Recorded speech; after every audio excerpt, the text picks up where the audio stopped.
What's up YouTube? Daniel Carter at Afro Herpkeeper here. Today I am here with Scylla, my Hog Island boa constrictor, and together we are proud to welcome you to my 4th reptile room tour. It's been a while. The last time I did this, I think I was about to hit 10,000 subscribers, and where we're at right now, within the next couple months, we are scheduled to hit 30,000. That is absolutely insane. So in just a moment, Scylla and I are going to escort you into my room where we will get to meet lizards, snakes, turtles, frogs, toads, invertebrates, and all manner of fish. So, without any further ado, let's go check out my room.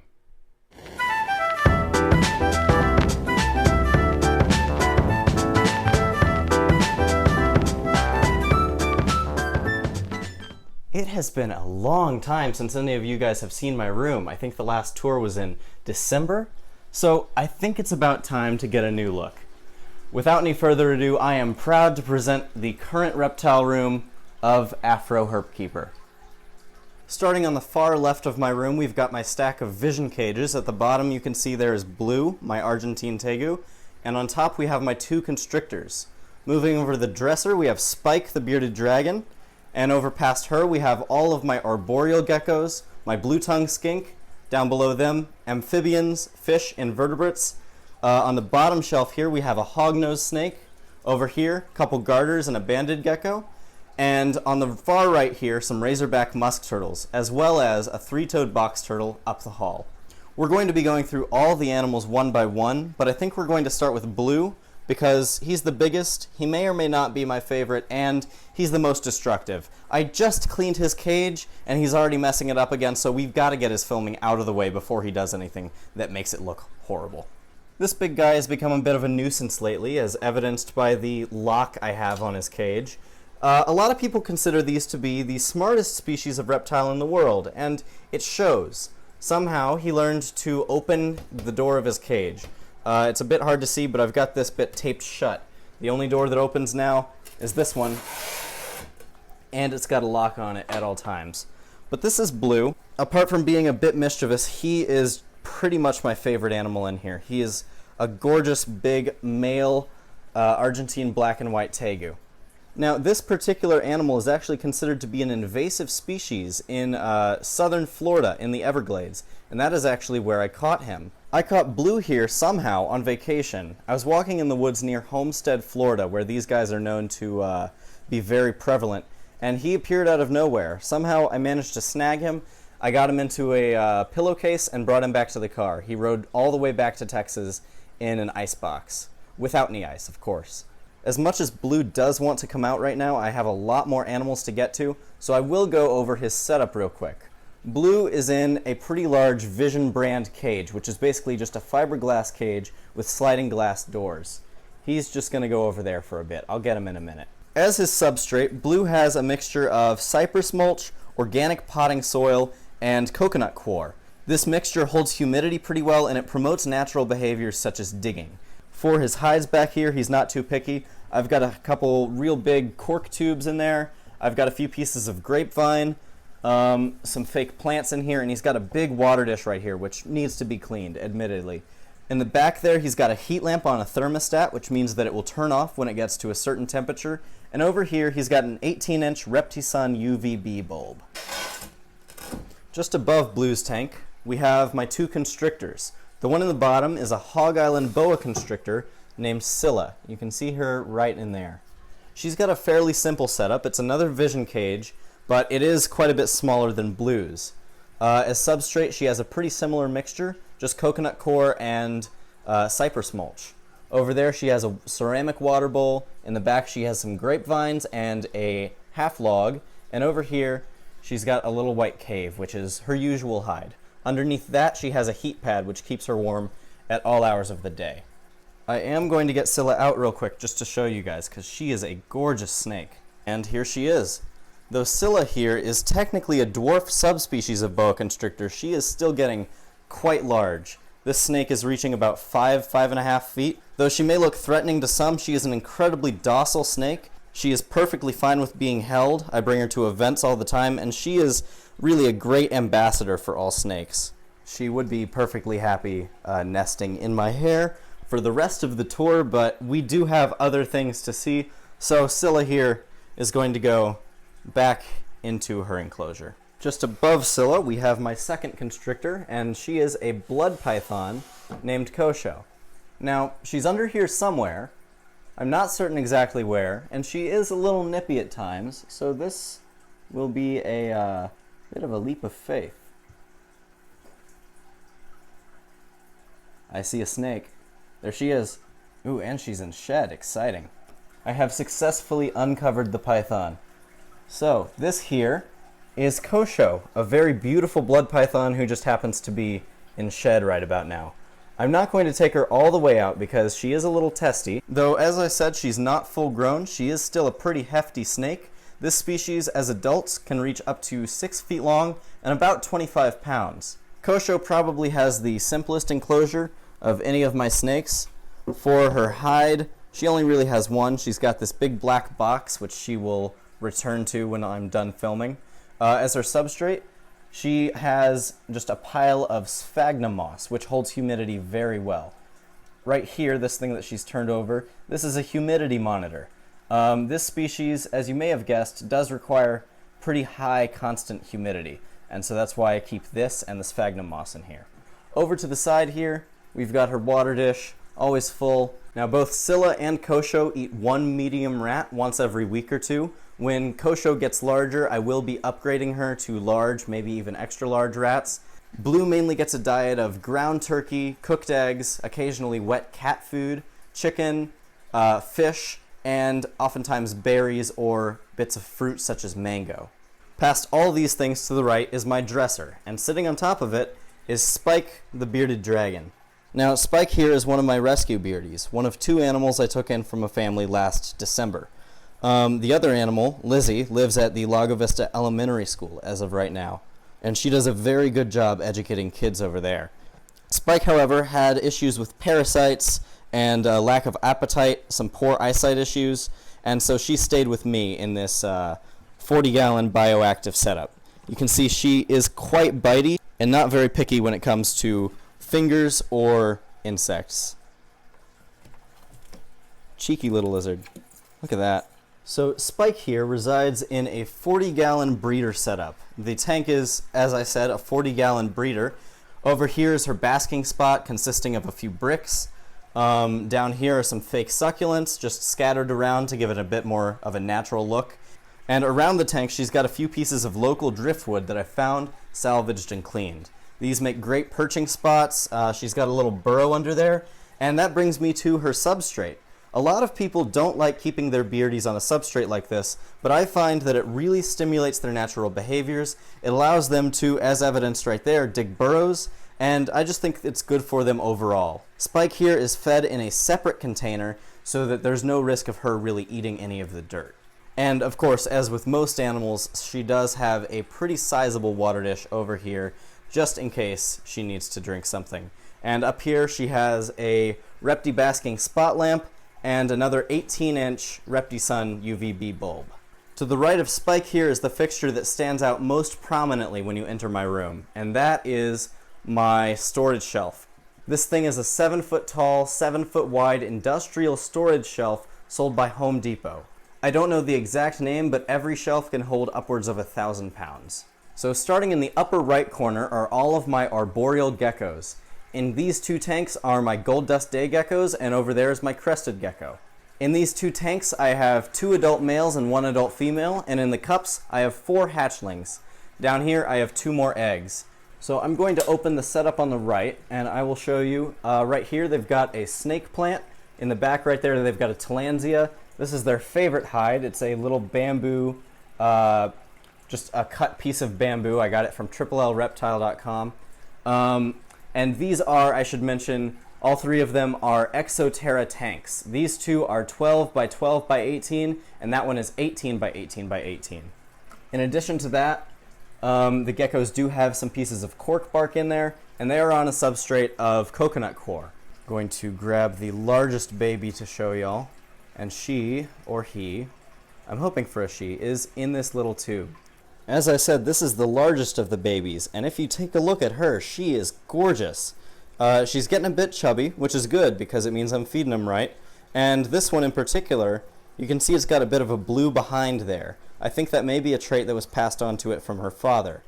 She left me a gift. I will clean that off in a moment. Really pretty, fairly easy to find, and very easy to take care of and breed. All of my individuals of this species feed on Pangea crested gecko diet, usually the one with insect protein added in.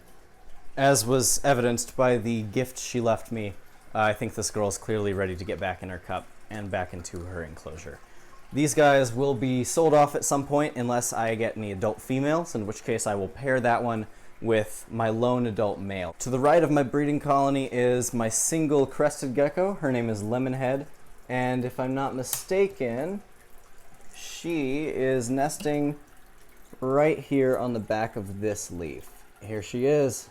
Big sticky foot gecko. All right. Hey, big girl. So Lemonhead here is, as I said, a crested gecko. This is one of the most popular, easiest to keep reptiles, and they've got so much personality. This one, when it was younger, incredibly bitey. The scariest animal in my room, to be completely honest. But now she's getting big. She did lose her tail somewhere in the process, but it has healed over, and she is not very affected by its loss. But she is in a pretty nice looking naturalistic vivarium. Like I said, it's an 18 by 18 by 18 exoterra. Her substrate here is mostly coconut coir, but she's got a drainage layer down here, which allows water that I pour in to drain there and not soak into the dirt right away. As for foliage, plant matter in her tank, up front and center, she's got a big pothos. In the back, she has a snake plant, and right here, she's got a pretty big tillandsia, or air plant. She also has a cork background, some cork tubes, and this big piece of manzanita wood. I should also mention that none of my geckos actually have water dishes. Instead, I spray them with a high-pressure sprayer once or twice every day. Misting them in this way actually does two things. For one, it helps keep up humidity, and two, it does ensure that they get their daily water intake even though they don't like drinking from standing water. To the right of this group is a lizard that would definitely not be classified as a gecko, and that is Skink, my northern blue-tongued skink. Now this big guy has been with me the longest of all my current lizards. He is about 3.5 years old at this point. At the moment, he's in a bit of a transitionary cage. This is a bit smaller than what his usual setup would be.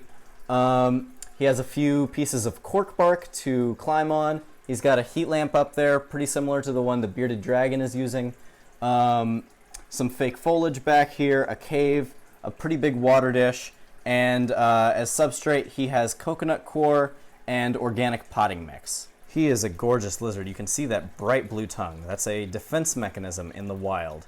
They don't really have any big claws or sharp teeth, so what they do if a predator comes across them is they'll open up their mouths really wide, they'll stick out that bright blue tongue, and they'll hiss as loud as they can. That bright flash of blue and that loud hiss is usually enough to scare the predator away, and they can book it out of there. Skink here eats a number of things. He's an omnivore. He gets ground turkey, eggs, occasionally wet cat food, and a bunch of leafy greens, mostly collards. He also gets squash and fruits such as berries from time to time. Before we get to the other levels of the shelf, I want to move to our right real quick, down here, to Mort, the eastern blackneck garter snake. This girl is one of the oldest animals I have in my room. I've had her for 5 or 6 years now, and she is an absolutely gorgeous Central Texas native. In light of that, I try to give her a big naturalistic enclosure and a really nice area that she can explore. Down here for her substrate, she's got a few different levels. A drainage layer at the very bottom, followed by some soil and a mixture of coconut coir, cypress mulch, and sphagnum moss. Mort has quite a few hiding places, and really with this kind of setup, I allow her to create her own. Under this big hunk of wood, if you look, is the entrance to a system of tunnels, and she actually has a series of short paths going around the cage that allow her to move in and around it. Over here she's got a fairly sizable water dish, an empty box turtle shell which does not house a box turtle, sadly. Mort is fed about once a week, and she eats 2 to 3 fuzzy mice every sitting. I think it's worth mentioning at this point that all of my snakes eat frozen thawed animals if possible. If it can be avoided, I try not to feed live animals. I find it unnecessarily cruel to the prey items, and the snakes really could not care less. If the snake will take an item that's already dead, I see no reason to change that. Right below Mort's setup here, we have a row of 3 Exoterra breeder boxes. Now the one on the far right is empty, but the one in the middle houses my second garter snake. Her name is Tipsy, and she is a California red-sided garter. Now Tipsy is so named because she has a neurological condition which affects her sense of balance. Oftentimes she'll be slithering upside down, but it really doesn't affect her lifespan or her health as a whole. It's just sort of a unique quirk, but because of it, she is a pet-only animal. She is not for breeding purposes. And this is a fairly expensive species of snake, but due to her condition, I got her for only about $40. And you can see she is a gorgeous little snake. She's still a baby. She's got a lot of growing to do, but as you can see here, Tipsy is very testy. Now she is in a fairly simple setup, but it works well for her. Her substrate here is an organic potting soil mixture. She's got a little platform here where I place her prey items, a sizable water dish, and 2 coconut hides, which gives her a little bit of choice regarding her hiding places. You can see that despite her attitude and her condition, she is an absolutely gorgeous little snake. To the left of Tipsy is my last gecko. His name is Watney. He's very small, and he is a Texas banded gecko. Watney is my smallest adult lizard, but he more than makes up for it in personality. He's very adventurous for a gecko, and you can really see a lot of personality in those little eyes. In the past, people have mistaken him for a leopard gecko, and he looks very similar, but as you can see by his size, that's definitely not the case. Now, Watney here is in a very simple setup as well.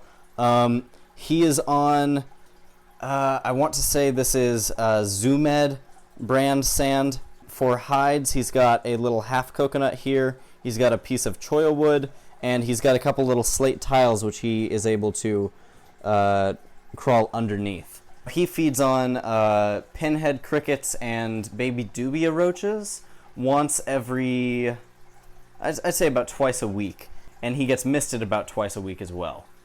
Very simple lizard to care for, but definitely very delicate, not an animal to handle.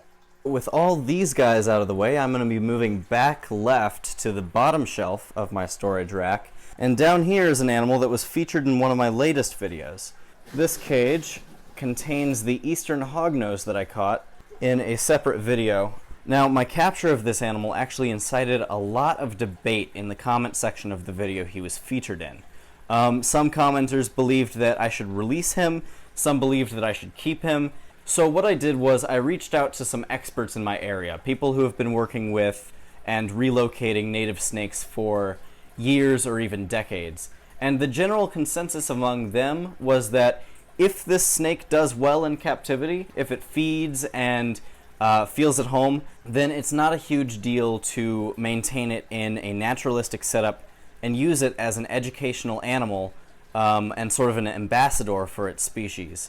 There are 2 main reasons why I decided to keep this animal for the time being, and they both involve human interference. While I would have no issue if this snake were killed by a native predator, such as a roadrunner or a bird of prey, I would have a big issue if it were run over, decapitated, or shot by one of my neighbors, many of whom are not the most snake friendly. In addition, there is an increased amount of development and a growing feral cat population in my neighborhood. I've furnished this 20-gallon long tank to make sure he feels at home. He's got some bricks, some large chunks of limestone, some pieces of ash juniper, oak, and cork bark, and a water dish over here. His substrate is a mixture of organic potting mix, sand, and coconut core, and he's got some oak leaf litter on top there. All of this has been done to make sure that he gets as much enrichment and as much stimulation as he would from his natural habitat. If I were to shine the camera underneath the tank, you would see he's already created a network of tunnels crisscrossing the whole thing. And that's a good sign. It means that he feels at home. Over here to his left, I do have another animal in this little critter keeper, and that is a juvenile Gulf Coast toad. Now, hognoses, as a rule, are toad eaters. I'm going to be attempting scenting frozen thawed rodents, probably pinky mice, with that toad. And if that works, if I can rub the mice on the toad to transfer the smell and the snake takes those mice, then I can just feed it the mice with no problem. But if that does not work, the toad may end up being used as a feeder animal. Personally, I have no issue with that, as that is the same food source that this snake would be eating in the wild. So we are going to slide the lid back on Skippy, and I think it's time to move on to our turtles. To the right of my rack system is a Zilla aquatic turtle setup, and that houses my pair of juvenile razorback musk turtles. You can see they're quite flighty. You can see this one's not very happy to be handled, but I have two of these little guys. They're very cute, very personable little turtles. Only about 1.5 inches long at this point. I'm going to let him go because he's not happy with me. And the pair of these guys, the other one is under that little corner hide, they live in a 20-gallon aquatic setup with a little basking ramp filter, some hides. Their substrate is Carib Sea supernatural sand. It's just a very fine aquarium sand. And they've got lots of little river pebbles which they like blending into. These guys regularly eat chunks of frozen bloodworms or ZooMed's natural sinking mud and musk turtle food. They go for both of those with equal gusto. Very fun little turtles. As I said, these are juveniles. As adults, they will only reach about 4 to 5 inches long, and so they can be housed in this tank just about until they reach adulthood. However, these are not the only turtles I have. I also have a juvenile 3-toed box turtle, which I will take you guys to right now. She's up the hall. So the only reptile that doesn't actually stay in my room stays in the main living area of my house. I would assume she is hanging out underneath this piece of cork bark. Here she is. This is a female juvenile 3-toed box turtle. She was having a nap, so she's a bit tired, but you can see she's starting to open her eyes. And this is still a very little turtle. This is not nearly as large as they get. She's only about 2 years old. If I lower this piece of cork bark back down, you can see that she is in a very simple setup. It's a 10-gallon tank with a couple pieces of wood as hides, a pretty sizable water dish, and a substrate of cypress mulch, organic potting mix, and a bit of coconut coir. The turtle herself is eating crickets about once or twice a week, as well as the occasional mealworm and a plate of collard greens, blueberries, assorted vegetables and fruits. Back in my room, we do have one more row of animals to cover, and that is the middle row right here. On the left side over here are my amphibians. In the 20-gallon tall setup on the left here is my Sonoran desert toad. Definitely the most heavy set of my amphibians. He spends his time on a substrate of coconut coir. He's got a pretty big water dish in the corner here, a few pieces of wood back there, some cork bark, and some fake succulents. He is also the only one of my amphibians that requires a heat pad. He's got one right underneath his tank in the back end. His species is native to the Sonoran Desert, which means New Mexico, Arizona, and going down into Mexico. They are actually a highly toxic species of amphibian, meaning this is probably the most dangerous animal in my room. Obviously he's pretty docile, but if you were to squeeze these glands on his neck into your mouth, you would have a very trippy time for about 20 minutes until you died. Though this animal is known for producing a hallucinogenic compound of DMT, it's not something you want to mess with. It's known in its native range for killing dogs, coyotes, anything that latches onto it. Now, despite his inherent toxicity, he is a very good educational animal and a very enthusiastic feeder. This guy I normally feed superworms. Occasionally he'll also get crickets or dubia. To the right of the desert toad, we do have another somewhat toxic amphibian, and that would be my Cuban tree frog. This little guy's setup has changed quite a bit since the last reptile room tour. If you watched that, you will see that One big difference is that now it is filled with water. Previously, this animal was on the substrate of a potting mix, but now he is in a sort of a paludarium, a semi-aquatic habitat. And it seems to be working out very well for him. This frog is feeding a lot more readily now. He's eating the same diet as the toad, mostly superworms, and he is in this little 10-gallon with various pieces of wood, little pothos plant in the back, and a couple other hiding places, just little perches to get him out of the water. As I mentioned, this frog does also have some toxicity to him.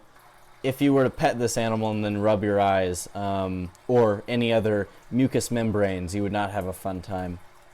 I just got back from washing my hands because I don't want to end up like the example I used, and if we move just a little bit to the right, we are now moving into the really aquatic stuff.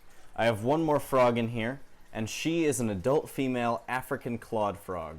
Now this girl, believe it or not, is actually the oldest animal in my room. I've had this frog since I was 6 or 7. She came in what's called a grow-a-frog kit, basically a mail order service that ships you a tadpole and a little habitat, and you set it up. That tadpole, which was about a centimeter long, grew into this very large, fully aquatic adult frog. And she's in a very simple setup. She's lived in something like this almost her entire life. She has about 10 gallons of water with a little sponge filter in the back, a terracotta flower pot as a hiding place, and a little stick of lucky bamboo sticking out the back. Her main diet is Reptimin plus floating food sticks. These are intended for turtles, but they work great for aquatic amphibians as well. To the right of all my amphibians, I have the only non-herps living in my room. Right here we've got a 10-gallon aquarium, and over here is my collection of invertebrates. Right here, front and center in the aquarium, is Pancake, my albino Senegal Bashir. These guys are often referred to as dinosaur fish by chain pet stores such as Petco or PetSmart. I got this guy from an exotic fish store called Aquatic in Austin, and he's a very cool little fish. You can see he's quite dinosaur-like, really prehistoric. If I'm correct, this species of fish has remained largely unchanged for the past some millions of years. Now, fish are not the only animals in this tank. I do have a selection of Neridae snails as well. This one here is a tiger Neridae, and I have a few olives as well. Last but certainly not least, we come to the creepy crawly portion of the room tour, consisting of my invertebrates. To begin talking about the invertebrates, I will actually say that I've restarted my dubia roach colony. These guys suffered a pretty big crash a while back, and only just recently have I started breeding them again. There were some survivors, and I have a pretty stable colony going in my bearded dragon tank. So, scuttling around in here are quite a number of dubia roaches, which I've been feeding roach chow and providing with water gel to keep them hydrated. So in terms of invertebrates, I have 3 species represented here. Starting with this light green critter keeper up here, I have one adult female Madagascar hissing cockroach. I did have more than one in the previous reptile room tour. Sadly, a number of them passed away. Their lifespan is only 3 to 5 years. So this girl is a little covered in food, but she is a gorgeous animal, very nice representative of her species. And if I bring her up to the microphone,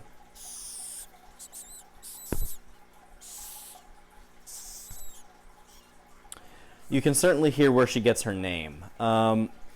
This is, as I said, a Madagascar giant hissing cockroach, and hissing is actually their main method of defense. To this animal's credit, I want to say that it's really nothing to be afraid of. I strive to emphasize the importance of all animals, and cockroaches in nature are very valuable decomposers. This species is not something you're going to be finding in your kitchen or in some sleazy hotel somewhere. It's very, very different from an urban cockroach. This species is native to the rainforest, and they're not going to be carrying any crazy diseases.